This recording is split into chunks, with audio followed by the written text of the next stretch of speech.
झेप मराठी, आरसा महाराष्ट्राचा। 95 लाख रुपयांचा सायबर फ्रॉड केला उघड। धुळे सायबर ब्रांचची मोठी कामगिरी। नाशिकहून तिघांच्या आवळल्या मुसक्या।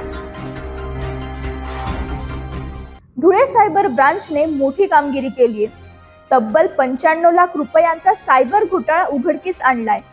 या संदर्भात नाशिक येथून 3 जणांच्या मुसक्या आवळण्यात आल्या आहेत। झाले असे की Maharashtra oil extraction private limited या कंपनीच्या डायरेक्टर असल्याचे भासवून कंपनीच्या अकाउंटंटला व्हॉट्सअपद्वारे मेसेज केला गेला आणि एका नवीन प्रोजेक्टची बोलणी फायनल झाली असून ॲडव्हान्स भरण्यासाठी तात्काळ 95 लाख रुपये दिलेल्या अकाउंटवर आरटीजीएस करण्यास सांगण्यात आले। ज्या नंबरहून हा मेसेज आला त्या नंबरच्या व्हॉट्सअप डीपीला मालकाचा फोटो असल्याने अकाउंटंटलाही संशय आला नाही। त्याने तत्काळ 95 लाख रुपये पाठवून दिले। मात्र दुसऱ्या दिवशी पुन्हा 85 लाखांची मागणी झाल्याने अकाउंटंटने ही बाब इतर मालकांना सांगितली आणि घटनेचे बिंग फुटले। आपल्या सोबत फ्रॉड झाल्याचे लक्षात येताच त्यांनी लगेचच धुळे सायबर विभागात जाऊन गुन्हा नोंदवला। सायबर ब्रांचचे निरीक्षक सुरेश घुसर यांनी पथक तयार करून तपास चक्रे फिरवली।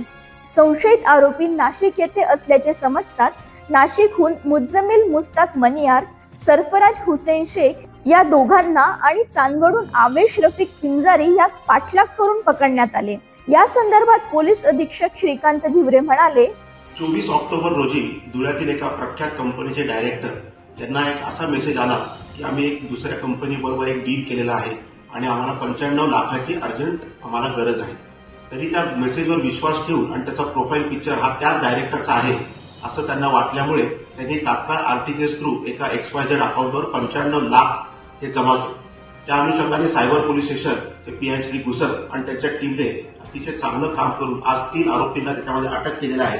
त्याच्यापैकी पहिल्याचं नाव आहे मुज्जमिल मुस्ताक मनियार वय 25, दुसरा आहे सरफराज हुसेन शेख वय 27 आणि चांदवड येथून आवेश रफिक पिंजारी याला पाठलाग करून पकडण्यात आलेला आहे। तब्बल 95 लाख रुपयांचा सायबर फ्रॉड उघड करून पोलिसांनी तिघांना अटक केली। ही कारवाई पोलीस अधीक्षक श्रीकांत धिवरे, अपर अधीक्षक किशोर काळे यांच्या मार्गदर्शनाखाली सायबर ब्रांचचे निरीक्षक सुरेश घुसर, सहाय्यक उपनिरीक्षक Sanjay Patil, head constable Bhushan Khalanekar, constable Rajeev More, Tushar Poddar, Chetan Songire, Prasad Wagh, Vivek Birade, Mahendra Jadhav यांनी केली। न्यायालयाने तिघही आरोपींना 25 डिसेंबर पर्यंत पोलीस कोठडी सुनावली आहे। अशाच वेगळ्या आणि ताज्या बातम्यांसाठी पाहत रहा झेप मराठी, आरसा महाराष्ट्राचा। संपादक प्राध्यापक अनिल चव्हाण, धुळे।